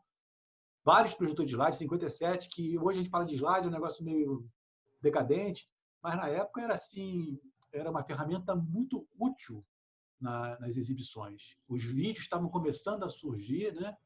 A digitalização. O sistema sonoro também era muito bom, né? Ainda é muito bom, né? Eu acho que a cúpula, a inclinação da cúpula, a gente voltando assim no tempo, talvez se ela fosse um pouquinho menos inclinada, seria o acesso às escadas, acho que seria mais facilitado. Mas isso é delírio. Vamos seguir o outro. Aqui, a nave, né? Aqui estamos vendo o Nuno, né? O Nuno está ali é o último à direita, né? Acho que essa é do momento da inauguração, né? Isso é algo fantástico, as crianças curtem muito isso, a nave escola é algo assim que deve ser muito destacado, enaltecido. Eu acho que essa questão do vídeo ali, né? Acho algo que já tem tecnologia bem melhor do que essa, mas era o melhor que nós tínhamos na época, né? Pode seguir. O museu propriamente dito, né? Muitas atrações interessantes, né? Aqui temos no primeiro plano aquele que dava isso, que mostrava aí a Terra em rotação, esse equipamento como dava problema, e sempre o Gilson, o Ricardinho, o Jorginho corriam para colocá-lo em operação. Eu acho que o que eu participei, assim, que eu gostei muito de ter participado, foi do projeto da Meridiana, do Celostat e do Pêndulo. Foram 3 projetos assim bem legais que eu curti muito fazer. Acho que só a Meridiana está disponível hoje, né? Pode seguir. Aqui o Planetário de Santa Cruz, que a gente vai falar um pouco mais para frente, né? Planetário que foi inaugurado em 2008. Né? Teve muitos problemas nesse planetário. Depois a gente vai comentar um pouco sobre isso. Mas é isso. Qual é a próxima indagação? Agora é a vez do Naelton. Olá, Fernando. O pessoal aí todo, acho que eu fui o mais novo a chegar no planetário, foi um dos últimos a chegar no planetário, até a Flávia, que entrou como astrônoma depois de mim, ela já tinha uma experiência anterior de bolsista no planetário. Então, eu cheguei já quando essa estrutura já estava, todo o planetário Santa Cruz já estava surgindo. Mas foi realmente interessante a gente conversar. Eu adorei ouvir as histórias aí que você falando, né? Eu queria fazer uma pergunta para você, que você pudesse pensar assim, no que você, nesse longo tempo de história aí, que você acha que poderia ter tido um encaminhamento diferente, coisas que aconteceram e que você acha que poderia ter tido outros rumos, outras decisões. Algumas coisas você até já adiantou, né? A questão da inclinação da cúpula, então, né? Eu sempre fico preocupado com aquela inclinação, a questão do acesso, mas é interessante que a gente vê uma história que foi se formando e tal, e você vivenciou isso aí e tal. O que você acha assim, que poderia ter um encaminhamento diferente? Claro que é uma coisa meio de a gente ficar fazendo uma coisa que já aconteceu, né? Mas...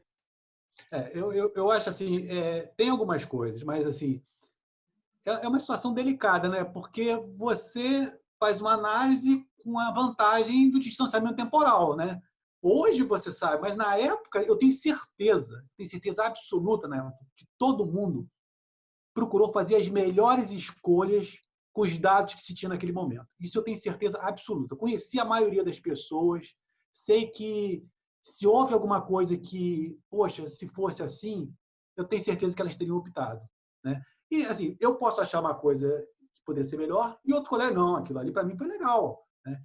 Então, assim, tem que dar essa ressalva do distanciamento temporal, né? que hoje você vê com outros olhos. Na época, não tinha muito o que fazer, né? Mas, assim, eu tenho assim, uma listinha de algumas coisas, certamente essa lista poderia ser ampliada, né? Mas, assim, recentemente tivemos um projeto fantástico, fantástico. Levou mais de 3 anos para ser montado. É o projeto de eficiência energética. Era um projeto que envolvia recursos muito significativos e nem 1 centavo do planetário, da prefeitura. Ele foi fomentado, digamos assim, com recursos de algo que a gente paga sempre quando a gente paga a luz, a Light, e todas as concessionárias de energia elétrica do país pagam um valor, uns centavos. Esses centavos são usados para um projeto de eficiência energética, para divulgação, popularização de eficiência energética. Esse projeto foi elaborado assim, veio consultores externos, fizeram medição no planetário inteiro quanto à temperatura, onde é que a temperatura podia ser mais controlada, sensores de luz e calor. Isso foi um trabalho que levou muito tempo, muito tempo. Os painéis, para você ter uma ideia, haveria distribuição de painéis solares no domus, naquela claraboia, né? E com isso a gente diminuiria o efeito estufa, que é terrível, terrível, principalmente nos andares de cima.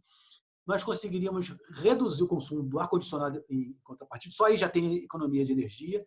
E a energia que seria obtida pela coleta de luz solar, pelos dispositivos lá, teria um valor, digamos assim, interessante, mas não seria uma economia muito significativa do ponto de vista assim, o planetário vai pagar só 10% da energia. Não. Era interessante para divulgar para os estudantes, para o público em geral, como pode-se hoje obter uma eficiência energética, que hoje já não é novidade. Mas há 3, 4 anos atrás, eram poucas as residências que tinham isso. Hoje o Maracanã inteiro está lá no teto dele, coletor de energia solar, né? Várias escolas, até casas têm isso. Mas, enfim, eu teria muito que falar disso, mas, assim, e quando houve a mudança de administração, a coisa desandou. A própria Light, que estava intermediando isso, também mostrou-se um pouco, porque mudou também a administração lá, desinteressada. É assim, é como se você atravessou o oceano a nado. Você morreu a 100 metros da praia. Bastava mais 2 reuniões para termos a aprovação. E estava tudo encaminhando para isso, mas, infelizmente, não teve sucesso. A exposição ocuparia o 3º andar, que na minha época, era subutilizado. Além disso, teria exposição da Sala do Sol, onde era a marcação de escola, e naquela sala intermediária. Então, assim, teria... Enfim, infelizmente, a coisa não andou. Morremos na praia nesse processo. Foi uma decisão equivocada, mas não foi só da nossa responsabilidade. A administração, lá porque a crise começou a dar sinais, então a coisa não prosperou. Uma decisão que é equivocada, isso eu acho que todos vão concordar comigo, foi a criação do Planetário de Santa Cruz. Eu não tenho a menor dúvida que essa foi uma decisão equivocada. Não é equivocado você querer que o planetário tenha uma outra sede no local mais distante, onde as pessoas não têm condições de vir a Gávea. Mas existe digamos assim, uma premissa fundamental na instalação de qualquer planetário. É a premissa número 1. Ele tem que ficar onde o povo está, onde as pessoas estão. Um planetário não pode ficar longe o suficiente para você ter que pegar um ônibus interestadual. O Planetário de Santa Cruz é longe de Santa Cruz. Assim, o estacionamento da Cidade das Crianças fica a 15 minutos andando a pé. Os ônibus escolares não podiam chegar perto do planetário. Elas ficavam no lugar distante, no estacionamento, tinham que vir a pé. Lamentavelmente, quando chovia, era um desespero, né? Não tinha nenhuma cobertura. Aquilo foi uma decisão totalmente equivocada, não a construção, mas onde ele foi montado. Se o planetário fosse no centro de Santa Cruz, certamente ele teria uma destinação muito mais eficiente do que Lá nós só atendíamos, e vocês sabem disso melhor do que eu, lá nós só atendíamos escola. Porque o público de final de semana era 1, 2 pessoas que iam. Então, assim, a gente se deslocava para apresentar a sessão a R$1, que só quem ia era quem dispunha de carro. E lá não é um público muito grande que tem carro, né? Então, assim, eu acho que esse foi onde ele foi instalado, foi equivocado. Na Cidade das Crianças tem um auditório com 400 lugares, que tem o mesmo problema. Você, para chegar no teatro, você tem que deixar o carro, tem que andar mais distante ainda. Até onde eu sei, aquele teatro está subutilizado desde a sua inauguração. Enfim, isso dá muito assunto.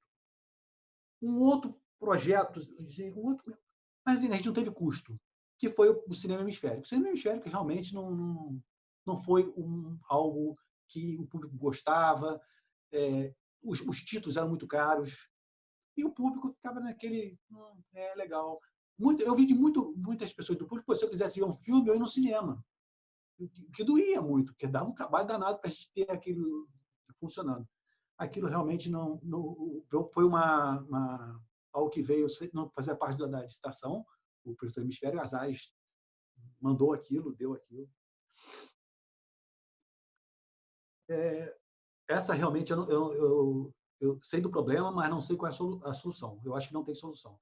Que eu já citei aqui rapidamente. Nosso prédio do planetário, ele não favorece a circulação de estudantes. Quando vem aqueles 500 estudantes por turno, um está na sessão, metade está na sessão e metade está circulando, eles se cruzam. Quem está na nave, quem é para o museu, se cruza.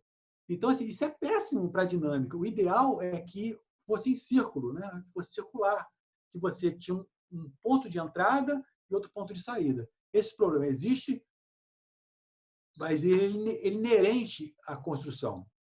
E a construção, como nós tínhamos um espaço limitado para montar o prédio, né, não foi possível termos uma eficiência maior nesse quesito de circulação do público, né? É uma pena. Outro erro, que também não foi exatamente um erro nosso, foi a cessão do espaço para a Casa Maria Aidê. Aquele é uma área que poderia ser utilizada pelo planetário para outros fins. Mas está lá, não sei qual é a frequência de pessoas da terceira idade. E quando eu estava lá, era 1, 2, 3 que iam de manhã. Eu acho que aquilo não gostaria que tivesse aquilo. É claro que não estou desmerecendo que os idosos têm que ter um local de socialização, de lazer, de confraternização. Não é isso que eu estou falando. Eu estou falando que colocar aquilo no terreno do planetário, que na verdade é o terreno da prefeitura, né? Também a prefeitura decidiu assim, mas eu preferi que não tivesse sido colocado. Outra coisa que aconteceu mais recentemente é abrir mão dos recursos dos permissionários. Permissionários, a gente sabe, né? Era o 00, era o restaurante, que eu não sei se abriu mão, tinha o estacionamento. Tudo isso somado dava uma soma considerável. A gente não pode esquecer que o planetário não é um órgão assim, diretamente ligado à prefeitura. Ele é uma fundação de direito público. Sendo uma fundação de direito público, estatutariamente, ele tem que ser autossuficiente. A gente sabe que isso não é possível. Nos melhores dias que o planetário teve, ele chegou a 40%. Então, é muito difícil a gente chegar à autossuficiência, né? Mas abrir mão da alocação de espaços e tal, eu acho que foi um erro bastante grande. Um outro ponto é que eu acho o planetário, sendo um local que recebe estudantes, nós estamos muito vulneráveis a fatalidades. O que eu chamo de fatalidades? É um incêndio, um princípio de pânico. Não é possível nós termos uma brigada de incêndio, porque a brigada de incêndio é muito cara. Mas a gente pode capacitar minimamente os nossos funcionários para, em acontecendo isso, faça aquilo. Aquilo tem que estar já no DNA do funcionário. Ele não tem que pensar. Se tiver que pensar, ele vai entrar em pânico. Então, assim, se acontecer isso, qual é a saída? Qual é o procedimento? Temos que ligar para quem? havendo uma falta de energia elétrica, os telefones internos vão estar funcionando? Então, eu acho que nós devíamos treinar, capacitar. Não quero dizer que nós vamos substituir o bombeiro, não é nada disso. Mas eu acho que nós deveríamos ter. E foi uma tentativa frustra. A questão aí é frustração minha de não ter colocado isso em prática, de nós desenvolvermos essa prática de situações de emergência, sabemos o que proceder. Haveria certamente outras coisas que cada um de nós tem lá o seu planetário ideal, né? Coisas que a gente acha que deveria ser ou que não deveria, enfim. Mas, em resumo, são esses pontos assim que eu acho que poderiam ter outra orientação, né? Mas é como você mesmo falou, né, Fernando? Hoje a gente também tem uma outra visão já, né, com esse distanciamento temporal. Eu não tenho dúvida de que realmente foi feito o melhor possível, né, naquela época. E, sem dúvida, temos muito ainda a trabalhar e a melhorar, né? Então, vou passar a palavra para o Paulo agora, para a última pergunta.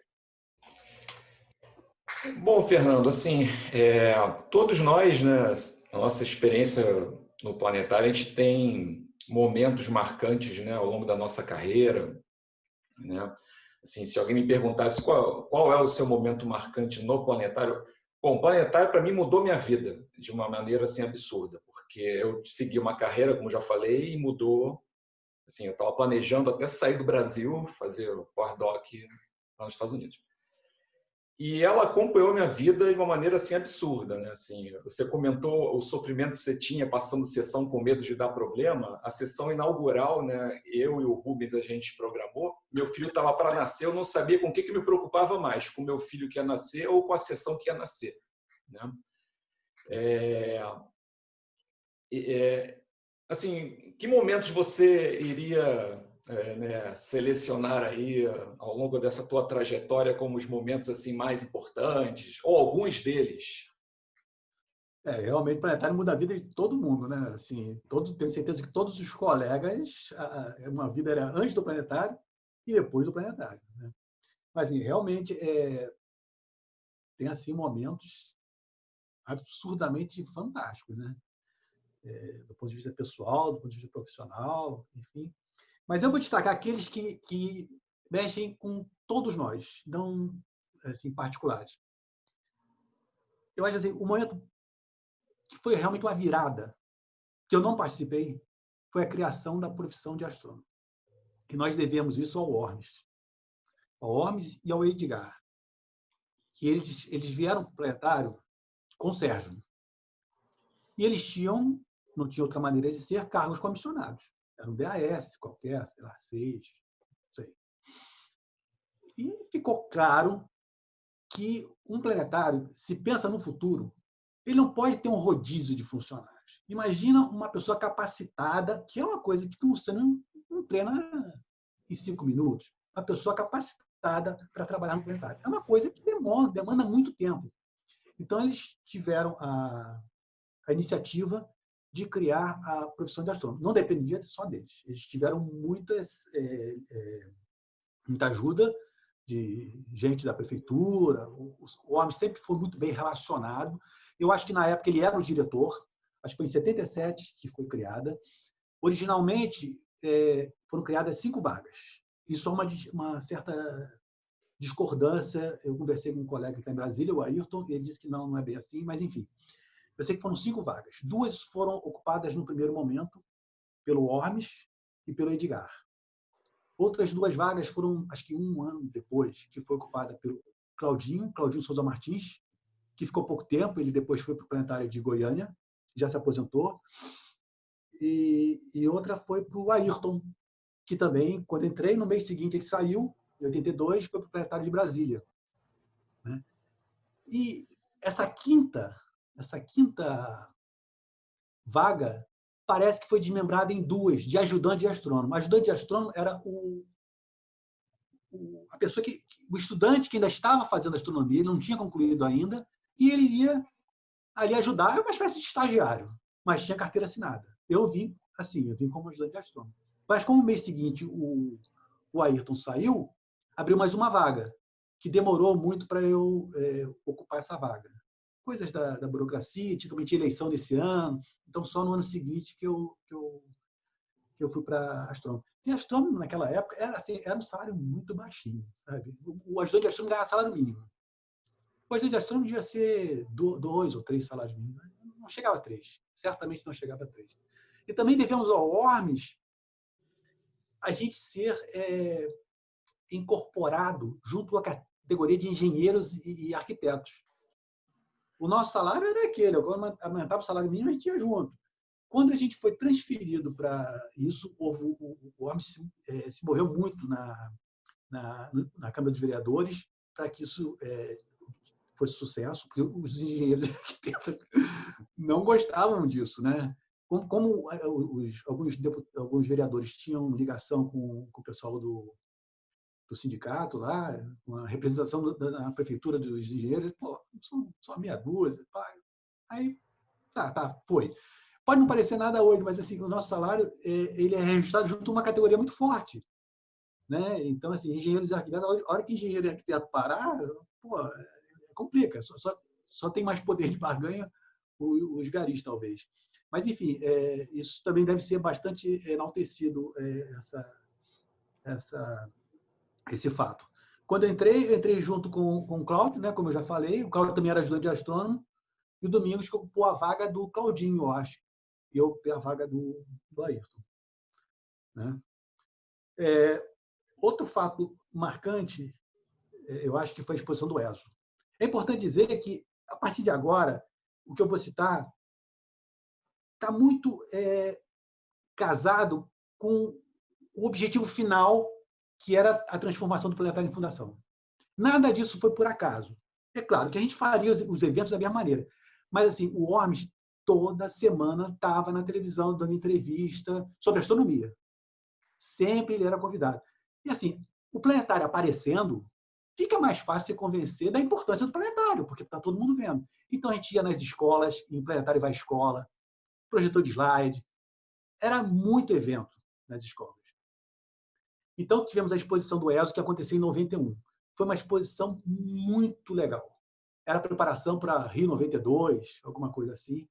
E assim, tinha muita interatividade. Era um negócio fantástico. Pergunta se nós temos alguma fotografia dessa exposição. 0. Não temos nenhuma. Foi visitada por milhares de pessoas, a exposição do ESO. Tínhamos um fotógrafo, que provavelmente fotografou, mas tudo se perdeu. Está sendo muito difícil achar. Onde a gente encontra é em matéria jornalística. Revista Veja, Jornal do Brasil. Tudo isso tem reportagens extensas com fotografias e a gente não tem. Temos o voo do eclipse. Esse, para mim, é assim, a joia da coroa. Aquilo foi uma virada assim, monumental. Haveria um eclipse, houve um eclipse em 92 na costa do Brasil, mas não seria visível no continente. Sei lá, 500 quilômetros, mar adentro.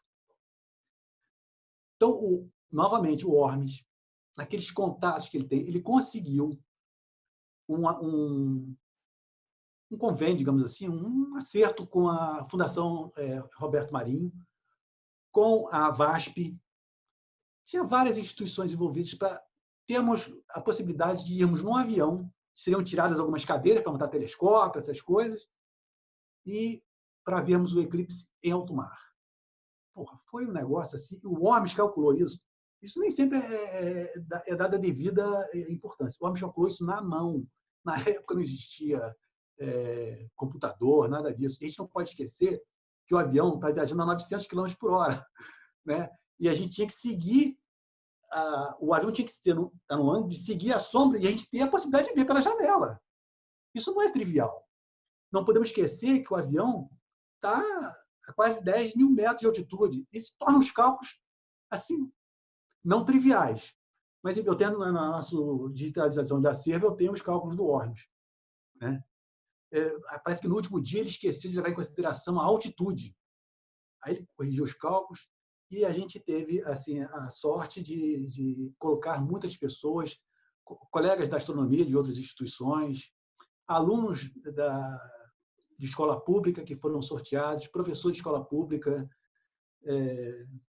enfim. Eu acho que isso foi uma virada, porque aquilo deu uma cobertura na imprensa enorme. Repórteres que foram... A gente colocou um monte de repórter justamente para isso, né? Muitos repórteres registraram, foi matéria jornalística em vários meios. Aquilo, e assim, poucos meses depois, estava um projeto na Câmara para tornar o Planetário fundação. Só isso não foi... acho que isso não foi assim a única... Mas isso foi determinante. E a gente também, lá com os contatos, com o vereador... E aí, assim, ninguém nega que o Planetário é uma instituição simpática. Ela está no coração de todo mundo. Quando você fala, eu sou do Planetário, você vê um sorriso nas pessoas. Poxa, quando eu fui lá, quando eu era criança... A gente sempre diz que o Planetário é visitado pelo menos 2 vezes, quando o cara é criança e quando o cara é pai. E, eventualmente, quando ele é avô, para levar o netinho. Mas, assim, você vê as crianças, os pais e os avós na fila do Planetário. Cara. Quando eu estive aqui, quando eu tinha sua idade. Pô. Então, aquilo está no coração. A gente, às vezes, tira pouco proveito disso. A gente sabe que o Planetário mora no coração das pessoas e eu acho que em momentos difíceis como o que a gente está passando, eu acho que a gente... Assim, eu vou estar sendo ousado. Eu, como aposentado, não devia nem estar entrando nesses detalhes. Mas eu acho que a gente pode aproveitar a quarentena, além de fazer isso que vocês estão fazendo, que é absolutamente importantíssimo, mas também montar projetos. Não adianta esperar alguém assumir para pensar num projeto. Tem que chegar na hora. Quando alguém assumir, eu tenho esse projeto aqui. Porque se você esperar o cara assumir e ele se colocar à disposição, isso nunca vai acontecer. Então, pode-se, assim, e algo que o homem sempre tinha. O homem sempre tinha projetos embaixo do braço. O projeto consistia basicamente de uma folha. Porque o cara não vai ler um projeto de várias páginas. Ele lê uma página para ser a ideia central. Depois, se ele te mostrar interessante, você tem um projeto mais detalhado. É como aquela história do cara que é muito criativo, mas nunca tem oportunidade de falar com o chefe e como ele é bom. Aí, de repente, ele entra sozinho no elevador com o chefe. Então, ele tem 30 segundos para vender o peixe dele. Então, é mais ou menos a situação que, às vezes, a gente se depara e que, se a gente não estiver preparado, a gente perde a oportunidade. Bem, eu acho que o próximo é, sem dúvida alguma, a transformação do Planetário em fundação. Né? Quando a gente é transformado em fundação, a coisa muda da água para o vinho. Antes, a gente sempre dependia da Secretaria de Educação para fazer qualquer coisa. Qualquer licitação, qualquer compra, tudo tinha que passar pela Secretaria na verdade, Secretaria de Cultura, né? Aí já era cultura. Quando a gente ganha autonomia, tem coisas boas, mas também tem coisas ruins. Você tem que ser capaz de gerar renda, gerar recurso, né? Enfim, isso para mim foi algo assim muito importante também, a criação do Planetário em Fundação. Se não tivesse fundação, não tinha museu, não tinha nada disso. Uma vez que você torna em fundação, de novo, projeto embaixo do braço, somos fundação, temos possibilidade de utilizar o nosso terreno para fazer isso, aquilo outro, como é que está afim? Vamos. Outra coisa que envolve vocês diretamente é o concurso para os astrônomos. Né? A gente não pode negar, em hipótese alguma, que a criação do concurso para astrônomo preencheu uma lacuna enorme. Né? Nós não tínhamos um corpo técnico qualificado. Né? Nós abrimos um concurso para preenchimento de vagas até que a gente nem imaginava. Isso é uma coisa que talvez poucas pessoas sabem, mas quando surgiu lá, olha, a gente está ampliando o Planetário, vamos ter um museu, uma cúpula nova, precisamos aumentar o quadro. Então, quando perguntaram para a gente quantos vocês precisariam disso, a gente imaginou, olha, eu acho que 10 astrônomos é um bom número. Quando a gente falou 10 números, a gente estava considerando eu, o Domingos e o Edgar. Mas quando eles entenderam 10, era 10 novos astrônomos, o que foi ótimo, né? Porque um próximo concurso para astrônomo, eu acho muito difícil acontecer num curto espaço de tempo. Eu acho que isso foi muito importante. E, assim, todos extremamente qualificados, empenhados, né, em divulgar astronomia, porque não é fácil, não. Vocês sabem disso. Quantos colegas vocês têm no meio acadêmico que têm dificuldade de explicar as fases da Lua? Vocês sabem que isso acontece. Né? Quando você se torna um astrônomo divulgador de astronomia, que muitos acadêmicos torcem o nariz, e agora nem tanto, principalmente na quarentena, né? Você tem que ter uma habilidade que uma parte é nata e uma parte é aprendizado. Você tem que gostar de explicar. E aí você tem que descer o nível. Se você sabe do buraco negro, não, eu vou explicar fases da Lua. Você tem que ter um linguajar que o seu receptor entenda perfeitamente. Senão, o público vai ficar muito frustrado. Gente, eu não entendi nada do que ele falou. Isso é válido na conversa depois da sessão de plenário. Isso é válido nos cursos. Qual é a avaliação dos nossos cursos? Ninguém considera bom. Todo mundo considera excelente. Isso já diz tudo. O diagnóstico dos nossos eventos diz como o público recebe as nossas informações. Finalmente, o Museu da Nave Escola, Museu da Nave Escola, né? Isso foi um upgrade bem significativo. E a digitalização da Galileu, que a Galileu já não estava mais dando conta, né?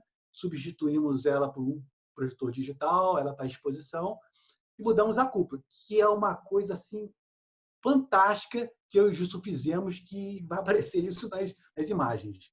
Bom, agora para encerrar, eu vou mostrar algumas imagens daqueles momentos mais relevantes, na minha opinião, que eu escolhi, né? Enfim, aqui é a equipe que foi, né? Os colegas que foram, o avião, né?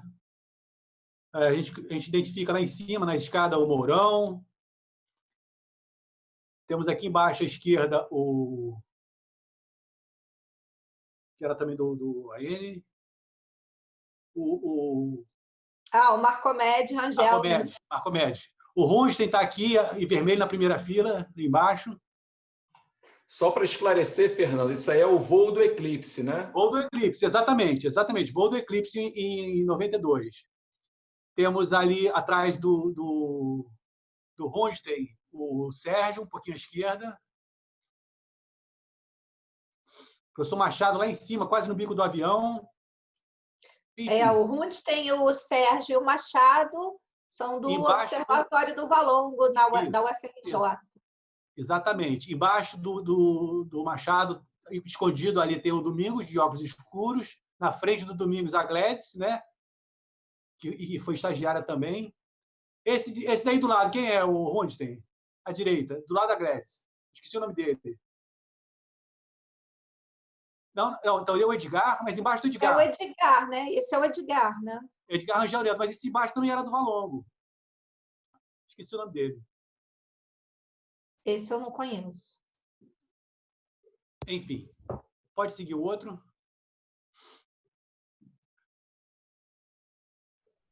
Aqui já dentro do avião, né? O Edgar, o Machado e o nosso colegão Gilson. Notem que o crachá era um filtro solar. O crachá que você portava tinha suas informações, né? E você colocava ele na frente e via o eclipse. Tinha camisa também própria para isso, comemorativa, quase todo mundo usou. Pode seguir. Aqui o Domingos. Esse do meio aí eu não sei quem é. Quem é esse de óculos aí, barbudo? Do lado da Gladys. O Guilherme. O Guilherme. Guilherme. Guilherme. Gente, é o Guilherme. É o Guilherme. Guilherme e o Debeles, é o Marco Debeles aqui. Exatamente, o Debeles e a Gladys ali. Domingos, quando tinha cabelo. Que barba. Um pouquinho, né? Pois é, atualmente só um astrônomo tem cabelo, parece, lá no planetário, né? Não tem, não. Só um astrônomo com cabelo, não. Vamos para o outro? Tá certo. Aqui eu, o Cláudio e o Ormes. Esse negócio do filtro solar como crachá foi bem legal. É interessante citar que teve um outro voo, que é o momento do eclipse, tem um outro voo que foi agendado, digamos assim, por astrônomos amadores americanos. Foi até um avião maior, eles foram mais distantes, e eles se reuniram no planetário para organizar detalhes aí do voo. Aqui, o momento da totalidade, foi muito emocionante ver esse eclipse, gente. Isso aí é realmente a euforia dentro do avião, quando acontece a totalidade, cara, sempre né? O eclipse sempre causa esse alvoroço, mas dentro do avião, que era uma coisa meio insólita, né? Digamos assim. Aqui outra foto, a asa do avião, o eclipse lá em cima. Aí não pode esquecer também de citar que o Jean Lourenço Santa Rosa, ele estava num jato. A ideia era que o jato, como matéria promocional, tivesse assim uma foto como essa, o avião em primeiro plano, e essa imagem seria fotografada do jatinho, né? Mas acabou que não deu muito certo, não. Ele devia estar discutindo política, ele perdeu o foco. Não naquela época. O que aconteceu não posso contar aqui, mas o Jorge sabe da história. Pode Aí, bom, depois a gente conversa, Jorge. Aqui a posse de astrônomo. Eu não sei qual é a posse. Eu imagino que seja do Aylan, do Leandro e do Bruno, mas não tenho certeza. Momento importante na vida. Aqui, a última foto que a gente tirou quando a gente encerrou a operação da Galileu.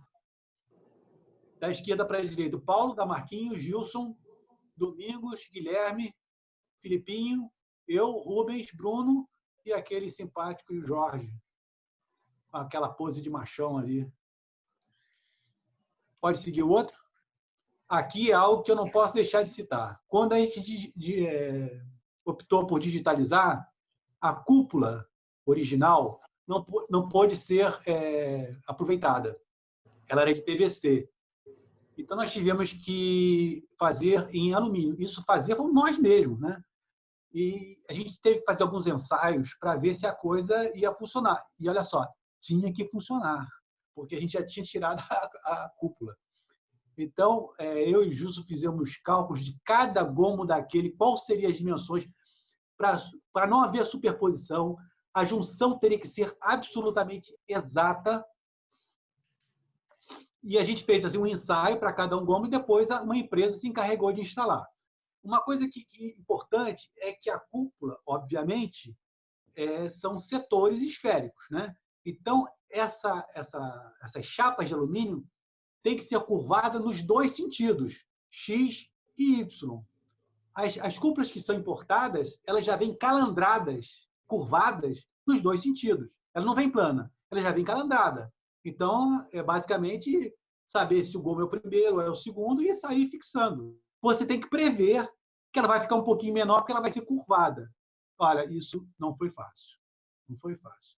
E aí a placa foi encomendada. Esses experimentos foram feitos com as chapas de Santa Cruz, que sobraram quando foi montada a cúpula. E aí uma empresa, não tinha nem sequer a placa existia. A placa de alumínio perfurada não existia. Nós tivemos que encontrar uma empresa, uma usinagem que fizesse. Ela construiu uma ferramenta para fazer o furo. Depois ela foi pintada em outra empresa. A tinta é específica, ela não pode ser brilhante, ela tem que ser um certo nível de cinza, que é 50%. Enfim, a cúpula realmente deu um trabalho danado, mas foi muito gratificante. Aqui o Jorginho está fazendo ensaios para cortar uma chapa. Essa chapa não é que foi encomendada, essa é que sobrou de Santa Cruz, que a gente está fazendo ensaios, qual seria o tamanho de cada setor. Né? O Jorginho ajudou muito. Acho que esse é o João, não? Acho que é o João. Esse aqui é o João? Não, acho que não. Acho que é o Jorginho, mas pode ser. Porque quem fazia isso era o Jorginho. É o Jorginho, sim. A posição que está parece um pouco com o João, mas é o Jorginho. Foram muito parceiros nessa hora. Fizeram muito mais do que o necessário.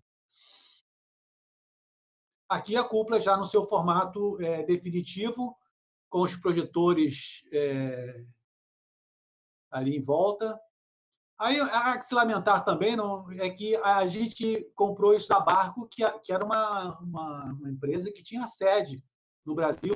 Ela montava os equipamentos e tal.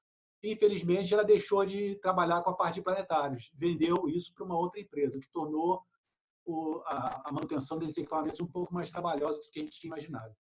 Eu acho que acabou, né, Jorge?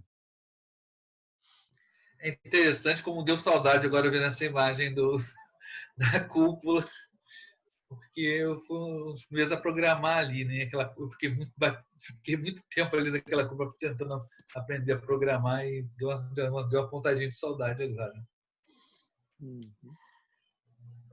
Bom, Bom, nós estamos então chegando ao final desse Planetário Café, que foi excepcional. Aprendemos muitas coisas que eu não sabia, né, com o Fernando. E eu queria deixar um agradecimento muito especial ao Fernando, porque eu acho que eu falo por mim, mas eu acho que eu falo por muitos dos meus colegas também, que o Fernando, aprendi muito com o Fernando, aprendi a utilizar os planetários com o Fernando, né, a operar os planetários com o Fernando. Mas tem uma coisa que o Fernando me ensinou que eu sou grata assim para o resto da minha vida, porque o Fernando me ensinou a identificar o céu. E ele fez isso comigo, acho que com boa parte dos astrônomos, né? Porque a gente não aprendia a identificar o céu na faculdade. E acho que ele fez isso com centenas de cariocas que frequentaram os cursos de identificação do céu lá no planetário. Né? Centenas de Você tem ideia milhares, de quantos cursos? Milhares, talvez, né? Milhares. Você tem ideia de quantos cursos você deu de identificação do céu lá no planetário, Fernando? Eu comecei no mês seguinte que eu entrei, em 82. Curiosamente, eu não dava parte de céu. Eu dava parte de astronomia. Quem dava parte de céu era um professor de navegação, que ele era argentino, e ele mostrava as 57 estrelas de navegação. Em princípio, o público era os que iam fazer curso de Arras, mestre amador. Mas, de repente, passou a ter tanto interesse que a gente abriu para outros interessados, né?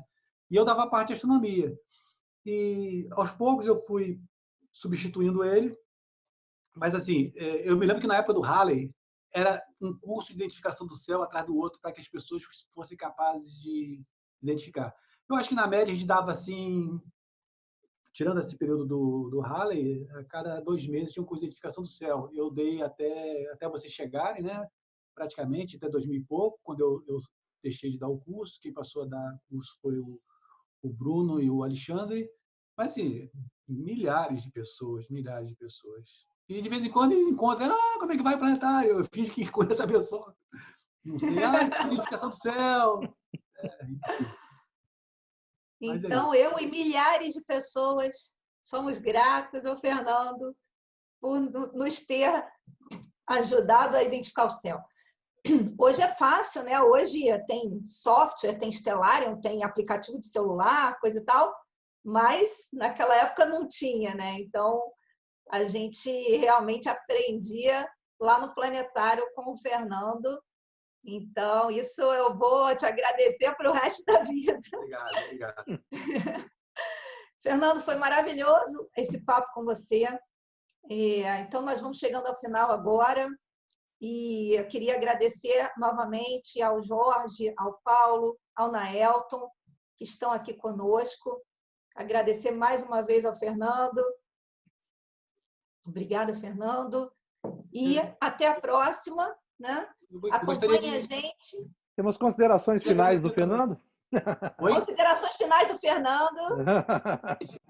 Gente, você não faz ideia da satisfação que foi conversar com vocês.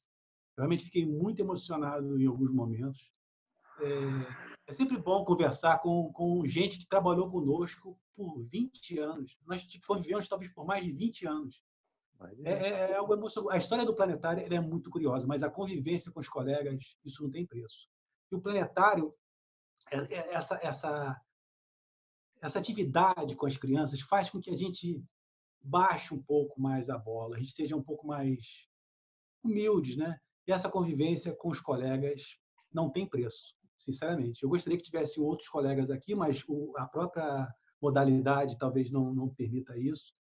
E, assim, mais uma vez, muito obrigado por essa oportunidade de poder compartilhar o pouco que eu sei da história. Realmente tem muita lacuna ainda a ser preenchida. E uma palavra assim de ânimo. A gente está vivendo um momento muito difícil, né, sobre todos os aspectos. Eu acho que a gente está perdendo um pouco o chão.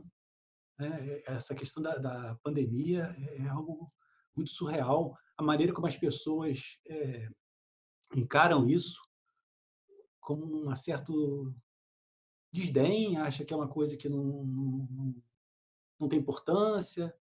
E assim, a gente nunca ouviu tanto falar na palavra ciência.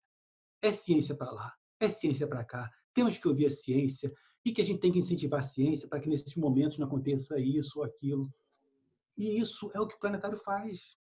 Gente, planetário, às vezes, é o único local que as crianças identificam como sendo ciência. Muitas delas jamais entrarão no espaço de ciência. Nossa responsabilidade é muito grande. É muito grande. Gente, muito obrigado mesmo. E vai passar. Esse momento que a gente está passando, não só da pandemia, mas esse momento político que contamina todos os lugares, todas as áreas do conhecimento. Gente, isso vai passar. Não sei quando, mas vai passar. Ok? Muito obrigado, gente. Um grande abraço a todos. Nós é que agradecemos, Fernando. Muito obrigada. E a vocês também que estão nos assistindo, nosso muito obrigado. E acompanhe a gente, nós estamos no YouTube, no Instagram, no Facebook, no Twitter, sempre trazendo alguma novidade para vocês. Tchau, tchau. Até breve. Obrigado. Ah.